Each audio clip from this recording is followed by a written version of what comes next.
বাজারে একজন খাব্বাস, শাবকুন খাব্বাস, যুবক রুটি বিক্রেতা।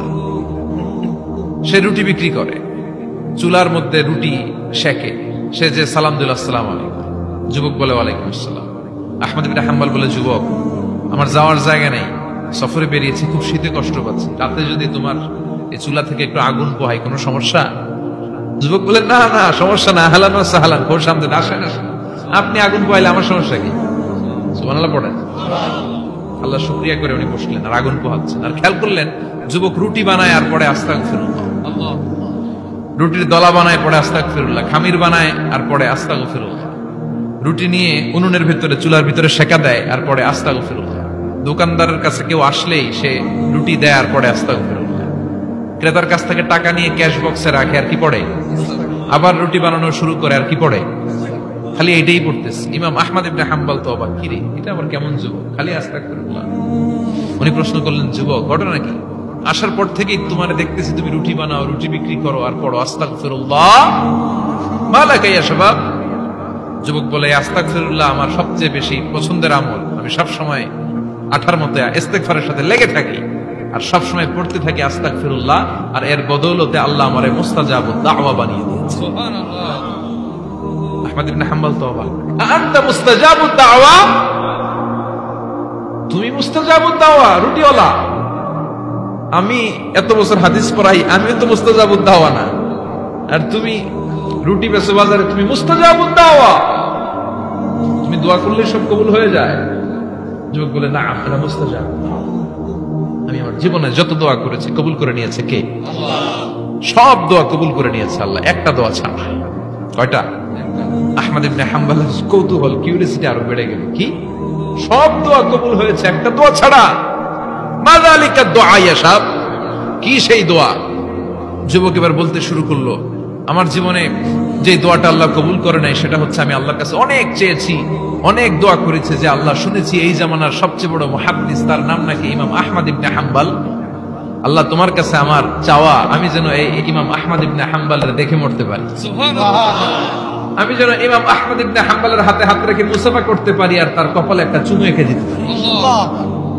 আহমদ ইবনে হাম্বল আবেগপ্রবণ হয়ে গেলেন, চোখের পানি ছেড়ে দিলেন, বললেন, যুবক তোমার এই দোয়াটাও কবুল হয়ে গিয়েছে। আহমদ ইবনে হাম্বলের দেখা সাক্ষাৎ পাওয়ার জন্য আহমদ ইবনে হাম্বলের বাড়িতে তোমার যাওয়ার দরকার নাই, আহমদ ইবনে হাম্বল তোমার দরবারে ছুটে এসেছে। আনা আহমদ ইবনে হাম্বল মুহাদ্দিসুদ দাহর, আমি নিজেই আহমদ ইবনে হাম্বল।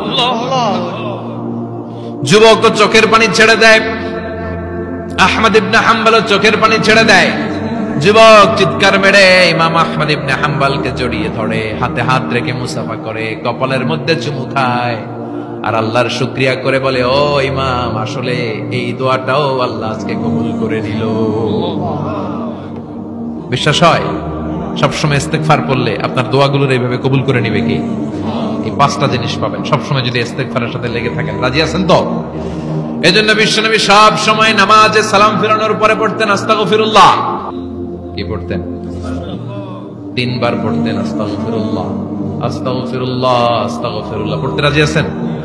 ইস্তেগফারের অনেকগুলো আলফাজ আছে, সবচেয়ে ছোট ইস্তেগফার হচ্ছে এটা, আস্তাগফিরুল্লাহ, আস্তাগফিরুল্লাহ। আরো আছে, আস্তাগফিরুল্লাহ আল্লাযী লা ইলাহা ইল্লা হুয়াল হাইয়ুল কাইয়্যুম ওয়া আতুবু ইলাইহি। বিশ্বনবী বলেন, এই ইস্তেগফারটা যদি কেউ পড়ে, আত-তাওয়াল্লি মিন ইয়াউমিজ যাহফ, যুদ্ধের ময়দান থেকে পালিয়ে আসা কবিরা গুনাহ। কি গুনাহ? কাফেরদের সাথে যুদ্ধ, আমি তাগড়া যুবক, তলোয়ার নিয়ে নেমেছি, আমার দেহের এক ফোঁটা রক্ত থাকা পর্যন্ত আমি যুদ্ধ চালিয়ে যাব, আমি ফিরে আসতে পারবো না, আইনটা কার? ফিরে আসলে কবিরা গুনাহ। বিশ্বনবী বলেন, যুদ্ধের ময়দান থেকে ফিরে এসেছে এরকম কবিরা গুনাহ অবলম্বনকারীও যদি আস্তাগফিরুল্লাহ আল্লাযী লা ইলাহা ইল্লা হুয়াল হাইয়ুল কাইয়্যুম ওয়া আতুবু ইলাইহি পড়ে, ওই কবিরা গুনাহকারীকেও ক্ষমা করে দিবে কে? পড়তে রাজি আছেন তো? আবার সাইয়েদনা আবু বকর বললেন, ইয়া রাসূলুল্লাহ আল্লিমনি দুআআন আদউ বিহি ফি সালাতি, এমন দোয়া আপনি আমারে শিক্ষা দেন যে এই দোয়াটা আমি নামাজে পড়তে পারি। বিষ্ণুই বললেন, পড়ো, আল্লাহুম্মা ইন্নী যালামতু নাফসি যুলমান কাসীরান ওয়া লা ইয়াগফিরুয যুনুবা ইল্লা আনতা ফাগফিরলি মাগফিরাতাম মিন ইনদিক ইন্নাকা আনতাল গফুরুর রহিম। সুবহানাল্লাহ পড়েন, এটাও ইস্তেগফার। আমরা এটার বলি দোয়া মাসুরা, সালাম ফেরানোর আগে পড়ি না? যেখানেই ক্ষমা চাওয়ার কথা আছে ওইটারই কি বলে? ইস্তিগফার। আল্লাহুম্মা ইন্নী যালামতু নাফসি, আল্লাহ জুলুম করেছি, জুলমান কাসীরা, অনেক জুলুম।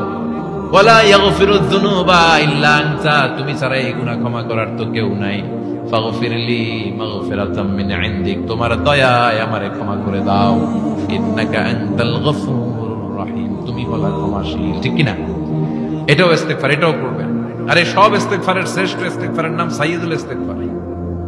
যত ইস্তিগফার হতে পারে এর মধ্যে সবচেয়ে শ্রেষ্ঠতম ইস্তিগফার নাম কি? কথা কন।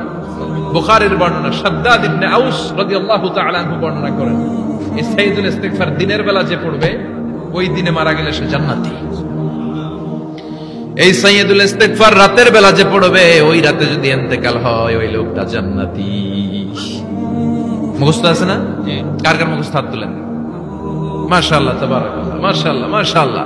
আর যাদের নাই তাদের হোমওয়ার্ক, তাদের আল্লাহুম্মা আনতা রাব্বি লা ইলাহা ইল্লা আনতা খালাকতানি ওয়া আনা আবদুক ওয়া আনা আলা আহদিকা ওয়া ওয়া'দিকা মাস্তাতা'তু আউযু বিকা মিন শাররি মা সানা'তু আবু'ু লাকা বিনি'মাতিকা আলাইয়া ওয়া আবু'ু লাকা বিযামবি ফাগফিরলি ফাইন্নাহু লা ইয়াগফিরুয যুনুবা ইল্লা আনতা। সুবহানাল্লাহ পড়ুন। আজকে রাতে পড়ছেন, মারা গেলে জান্নাতি। চিল্লায় পড়েন আল্লাহু আকবার।